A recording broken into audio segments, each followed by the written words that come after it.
कितने रुपए का काम किया तुमने? 50 कितना काम किया? मैं तो रोहित अक्षरा से गुवाहाटी तक आया और 50 रुपए कितना काम किया? ये देखो ये देखो ऐसा होना चाहिए।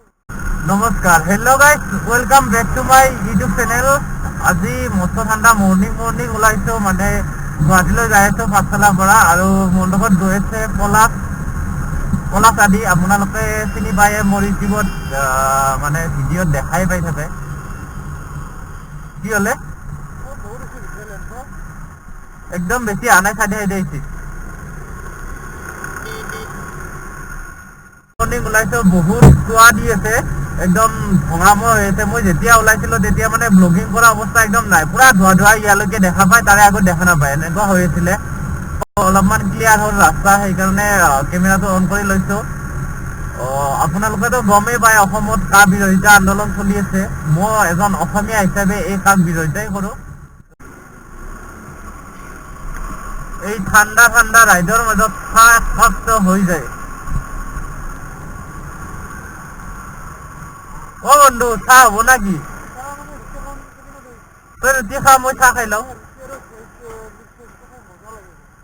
জানো মজা লাগে, কিন্তু মই ভাই চাহ খাম, ভাই চাহ ইজ লাভ।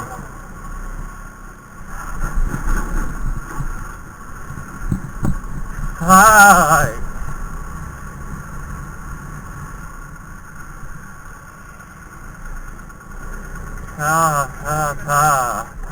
ঠাণ্ডা এই ঠাণ্ডাৰ মাজত একাপ চাহটো হ'বই লাগে।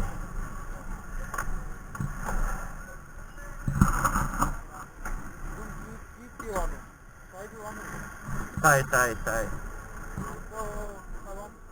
খাওয়াম তোৰ ভোক লাগছে, মোৰ ঠাণ্ডা লাগছে। নাই তোৰ ভোক লাগছে, মোৰ ঠাণ্ডা লাগছে, গতিকে মই চাহ খাম, তই পেট ভরা বস্তু খাবি। ওকে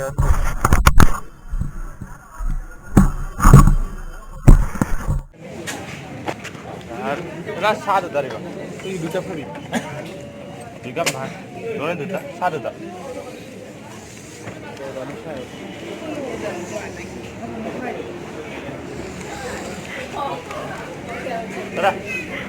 7,000 তো চাহ খাবা বহি গেলো, দহটা হেলমেট থৈ দিলো। এইটো আমাৰ পলাশ ভাইৰ অজীৱ গৰীব হেলমেট, পুৰা শিং লাগাই দিছে, ডেভিল টাইপ মজা হেলমেট, মজা লাগছে বে, সঁচাকৈ মজা লাগছে। কক গালি এইটোৰ বিষয়ে অলপ সুধিব লাগিব সিয়াক, কবাই গেল কি জানে।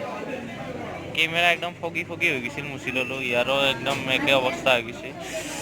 বাকী বৈদ্য ঠাণ্ডা লাগছে, চাহটো জল্দি আনলি ভাল আছিল। আমাৰ চাহ আহি গেল, পুৰা পলাশ ভাই পুৰা চাহ মেইন। এই চাহৰ পৰাই গৰম ল'ব লগাইছে, হাত পুৰা ঠাণ্ডা হৈছে, চাহৰ কাপোৰ পৰাই ল'ব লগাইছে। ভাই তোমাৰ এই অজীৱ গৰীব হেলমেটটোৰ কথা কি ক'বা? মই নাম দিছোঁ, গম পোৱা না নাই? অজীৱ গৰীব নহয়, অজীৱ গৰীব হ'লে অলপ বেলেগ হৈ যায় না। ৰিজন বিহাইণ্ড হৈছে কি, আগতে কৈছিলোঁ মানুহবিলাকক কি হেলমেট পিন্ধা, হেলমেটটো প্ৰয়োজন, কাৰণ নিজৰ ছেফটিৰ কাৰণে, পুলিচ চালান এইগিলাখনৰ কাৰণে নহয়। তো মানুহবিলাক কিছুমানে বেয়া পায়, মোক কিয় কওঁ মই নাই। তাৰপিছত মই ভাবিলোঁ কি মইতো ক'ব বাদ দিলোঁ হা, তাৰপিছত ভাবিলোঁ কি আচ্ছা এইটো হেলমেটটো পিন্ধিবা মানে কিয় জান পায়, মেবি দেখাত অলপ লুকছটো ইমান এটা নাহে, মেবি চুলিখিনি তাহাক দেখাব লাগে, মুখখন দেখাব লাগে। তো মই ভাবিলোঁ কি হেলমেটটো কিবা আকৰ্ষণীয় কৰিব পাৰি নেকি, তো মই ট্ৰাই কৰিলোঁ। এইটো মানে কি পূজাত গাঁৱত যি পাৰি টাইপত চলি থাকে, ট্ৰাই কৰিলোঁ জাষ্ট। তাৰপিছত এতিয়া মানুহবিলাক অলপ এট্ৰেক্টিভ হৈ যায়। এটা কথা গম পোৱা নাই, মানে হেলমেট কিয় নিপিন্ধে গম পোৱা নাই? চাল দেখাবাক লাগে। ফিল্মগিলাত যিগিলা এক্টৰ হিৰোগিলা থাকে না, হেলমেট নিপিন্ধে না তাহোঁ, তো গতিকে সেই আমাৰ এক্সপায়াৰ হয় না। ফিল্মগিলা যদি এতিয়া জুবিন দাই যদি হেলমেট এটা পিন্ধি যদি চিনেমাত দিয়া কৰে না। মই তিনিটা ৰিজন কওঁ। এটা ৰিজন হ'ল কি, এইটো এনেকৈ মানুহৰ প্ৰথম ৰিজনটো কি, মানুহবিলাক চাই কিনে ভাবে কি কিবা মানে কি আৰু এট্ৰেক্ট হয় মানুহবিলাক। ছেকেণ্ড কথাটো হ'ল কি, ইনস্পায়াৰ হ'ব কি হেলমেটটো এটা পিন্ধিব পাৰে, ধুনীয়াকৈ কৰি ল'ব পাৰি। থাৰ্ড থিংটো কি, চুৱেগ ভাই, চুৱেগটো লাগে না, চেক লাগে। সেই তিনিটা ৰিজন। যদি চাহটো ঠাণ্ডা হ'ব, সামনে আহি গৈছে এইটো ঠাণ্ডাৰ এই ঠাণ্ডিয়াৰ এই ছিণ্ডিয়াৰ। অ ভাই মই হেকটো ল'ব পৰা নাই, গম পোৱা নাই? মোবাইলটো লৈছোঁ। মোবাইল থৈ দিয়া, কিমান ব্লগিং কৰিবা।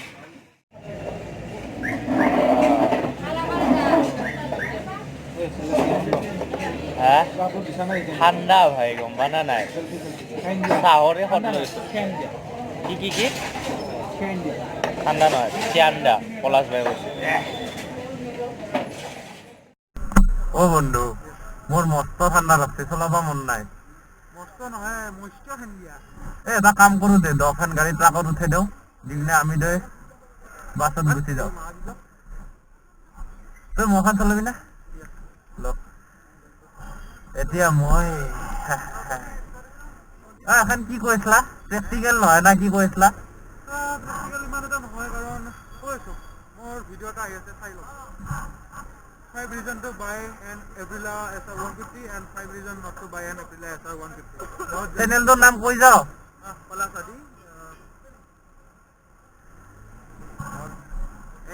ইয়াৰ চেনেলটো ছাবস্ক্ৰাইব কৰি দিব এটা ভূটানৰ ভিডিঅ' দিছিলা ন কিমান হ'ল ভালেখিনি ভিডিঅ' আহিছে আপোনালোকে চাওক মানে মৰাৰ পিছত কেনেকৈ পলাশ ভাই মোৰ স্কুটিখন দিছোঁ আৰু মই এতিয়া স্কুটিখন চলাম এতিয়া তো ভাইজান বলো মজা লাগছে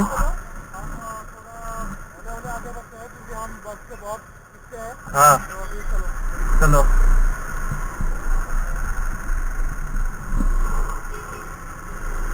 দুটা সাইডে দেখাটো জৰুৰী গাড়ী আহিছে নে নাই আৰু স্পীডটো মেইনটেইন কৰি আমি আমাৰ গন্তব্যস্থানলৈ আগবাঢ়ি গৈ আছো আমাৰ পলাশ আদি ভাই আগত গুচি গ'ল তো মই যাই আছো তাৰ পিছে পিছে তো কি কম মস্ত ঠাণ্ডা গুচি গ'ল অলপমান তো এপ্ৰিলাখন চলে কিবা এটা ভাল লাগে মানে যিটো মানে চিটিং পজিশ্যন না এইটো পুৰা চিধা হৈ থাকে আৰু হাইট আছে না মোৰো হাইট মোটামুটি 6 ফুটে আছো অলপমান কম কিজানি 1 ইঞ্চি মান কিন্তু কিবা এটা ভাল লাগে চলাই কিনে কিন্তু যিখন মোৰ আছে মেট্ৰ' এইখন মানে অলপমান চাপৰ হয় হেণ্ডেলটো তো সেইকাৰণে ইমান এটা খাপ নালাগে বাকী এইখন মানে পিকআপ দি ভাল লাগে আৰু তো বলক না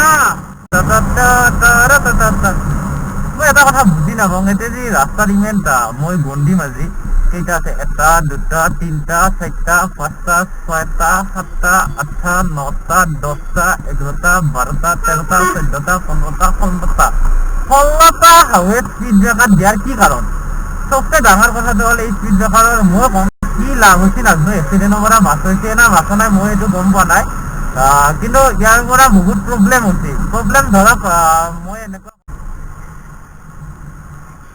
1 2 3 4 5 6 7 8 9 10 11 12 13 14 Oh my god, 15টা স্পীড ব্ৰেকাৰ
এই দাদাৰ তাত আহিছিলোঁ মই আগতে মোৰ NS-খন 2বাৰ লৈ আহিছিলোঁ ইয়াতে কামবিলাক বহুত ভাল লাগিছিলে সেইকাৰণে আহিছিলোঁ তো আজি সেইকাৰণে স্কুটিখনো লৈ আহিলোঁ বহুত প্ৰব্লেম হৈ আছে এইখনৰো আমাৰ তাত মানে ছাৰ্ভিচ দি ঠিক কৰিব পৰা নাই চাওঁ দাদাই কি কৰিব পাৰে নোৱাৰে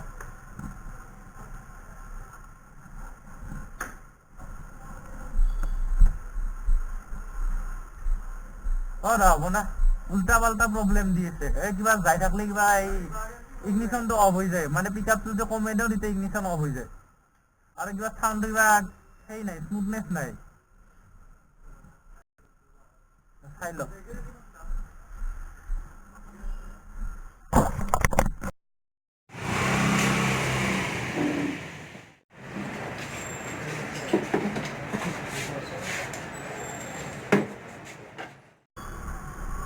তো স্কুটিখন অলপমান ঠিক কৰি লৈ মেৰামতি কৰি লৈ একদম চালোঁ ঠিকেই আছে বাৰু যি কি নহওক এটা সৰু ব্লগ দিবলৈ চেষ্টা কৰিলোঁ বলাছ আৰু মই গুৱাহাটী অহা বাকী যি কি নহওক যদি ভাল লাগিছে লাইক এটা কৰিব আৰু যদি বেয়া লাগিছে ডিছলাইক এটা কৰিব আপোনালোকক কোনে ৰখাব তো এতিয়া অসমত কাৰ আন্দোলন চলি আছে আৰু ময়ো কাৰ বিৰোধিতা কৰোঁ অসমীয়া হিচাপে জয় আই অসম